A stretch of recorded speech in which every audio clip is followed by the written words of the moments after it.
అన్నావు రుణమాఫీ చేయి నేను కూడా అనవచ్చు.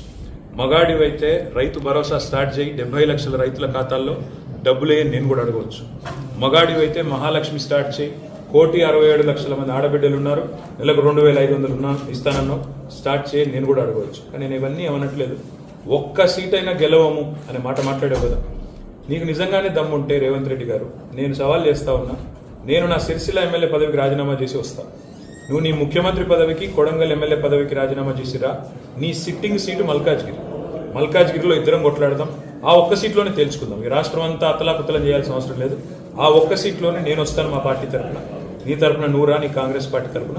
అక్కడ తప్పకుండా తేల్చుకుందాం. ఎందుకంటే ఒక్క సీటు గెలవను అని మాట్లాడుతున్నావు. మరి నీ మల్కాజ్గిరి పార్లమెంట్ సీట్లో అసలు ఎన్ని ఎమ్మెల్యేలు గెలిచింది కాంగ్రెస్ పార్టీ?